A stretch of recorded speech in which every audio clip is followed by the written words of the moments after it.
Banks crash amid growing debt fears. Let's have a look. Hello everyone, Florian Heise here, and welcome to another episode of HeiseSays. I have my stein of coffee, and I thought we'd have a look at this article from The Age that was sent to me by a viewer regarding, not surprisingly, the banks crashing in value. If we have a look, we'll jump over here. Before we have a look at the banks, let's just look at trading economics, and we can see how the ASX 200 is doing today. Well, 45, 46. It's not looking too well. And the banks are a big part of our market. I mean, there you go, guys. That's quite striking. Quite striking. We'll have a look at the CommBank. This is the 6-month chart. Look at the 1-year chart. There you go. 5-year charts. Let's look at the max data. So we're back to 2013, 2012 with CommBank. What's it now? 54.26. ANZ. There's the 6-month chart. Look at that fall. In Feb, it was at $27. It's lost nearly half its value just since February. Think about that, everyone. Let's go to the year. 1 year. When's it last? 5 years? Max, when's it last been at this level? Wow. During the GFC. Just after the GFC, guys. Westpac. $14.10. Year to date. 1 year. 5 years. Let's look at the max data. Yeah, it hit this level at did it get down there? GFC almost did. Now let's look at the last of the big four, NAB. We can see it's down to 13.88. We'll go to year to date. 1 year. Look at that, had a little dip there. Look at Feb, guys. Feb, it was at 27. Has anyone shorted these? I think one viewer was saying he was shorting them. Has anyone shorted these since last month? 5 years. And the max, did they? No. Looks like they're doing worse than the GFC. NAB is doing worse than the GFC. Look at that plunge, guys. And then people try and say, just normal fluctuations in the market. Normal fluctuations in the market. So NAB is 35,000 staff. Westpac has, they don't have their staff numbers here. ANZ, neither have they got their staff numbers. CBA, 51,000 staff. Revenue is 26 billion. Why don't they give consistent information here? 22 billion for Westpac, 19.1 billion for NAB. So look at the share price of CBA. Their revenue is 26 billion. Their share price is $54. Whereas NAB, their revenue is 19.1 billion. And their share price is $13.8. So just the revenue to price doesn't seem to stack up between CommBank and the rest. I've heard people say this could be because CommBank, a lot of mum and dad investors bought into it back in the day when it first went public. Is that the reason? We'll have to see.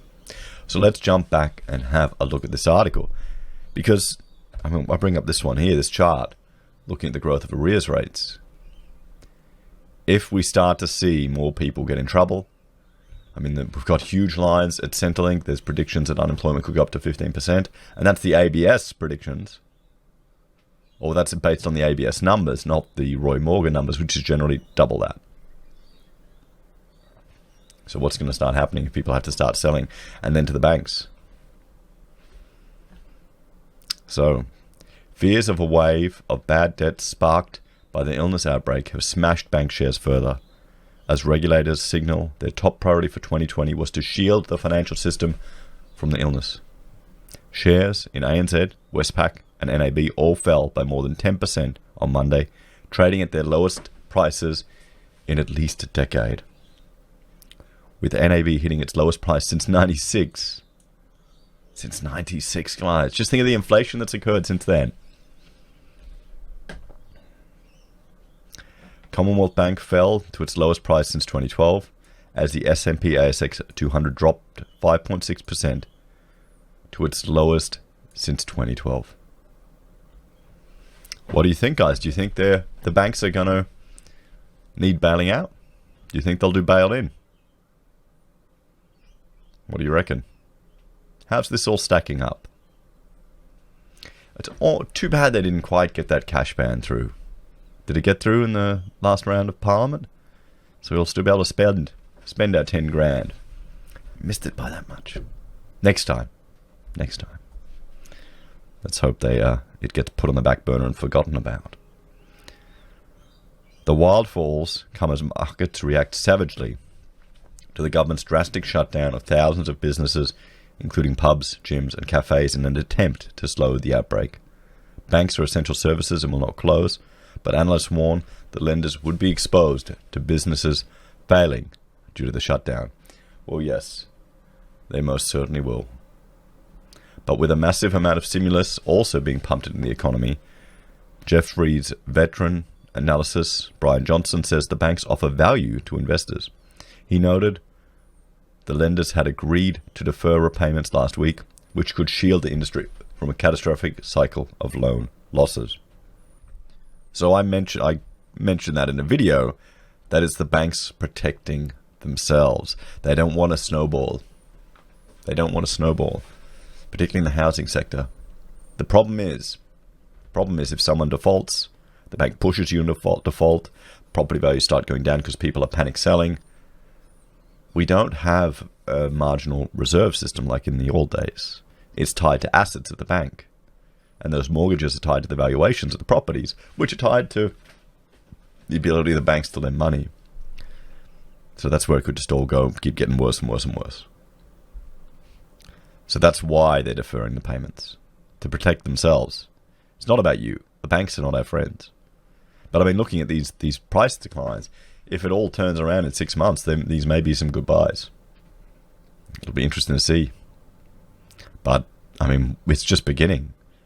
We're just having the long queues in front of Centrelink now, everyone. Shaw and Partners analyst Brett Lemercier said all domestic banks would be exposed to businesses being forced to shut down, which would lead to higher bad debt charges. Think of a financial company. They're going to lose. The only question is who loses the most, he said. The reality is they all have major exposure to all parts of the economy. Well, isn't it the citizens that lose the most in the end? Bell Potter analyst T.S. Lim, who last week slashed next year's earnings forecast for NAB and Westpac by about 20%, said the most important thing banks could do was to support customers during the shock. This could delay a rapid increase in bad debt, he said. Margins are going to tumble, that's for sure, and bad debts are going to rise. There will be some offset from top-line growth as they keep lending, Mr. Lim said. NAB shares tumbled 11.4% to 13.88. Westpac plunged 10.6% to 14.10. ANZ dropped 12% to 14.10. And CBA fell 9.4% to $54.26. Despite investors' fears, regulators have signalled their support for banks, both in relaxing capital requirements. So how does that build confidence? And in the RBA, in the Reserve Bank's $90 billion cheap funding facility to support small businesses. This has allowed banks to offer repayment deferrals and cheap loans to stricken businesses and consumers. The Australian Prudential Regulation Authority and the Australian Securities and Investment Commission said they would readjust their priorities to focus on the impact of the illness on the financial system.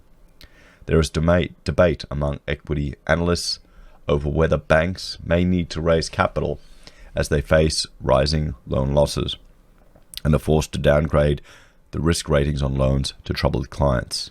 However, some doubt the banks will need to raise capital.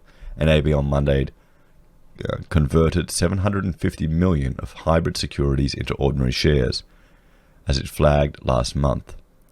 The move will bolster the bank's equity position.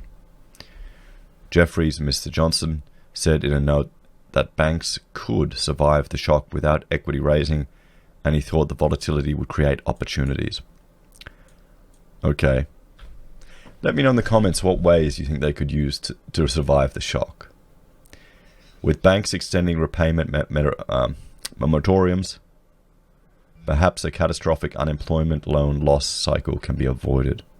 As such, the derailed Australian banks offer value, Mr. Johnson said in a note. What do you think, guys? What do you think? I mean, let's jump back here. Look at that decline in CBA. Look at ANZ. Look at Westpac. Look at NAB.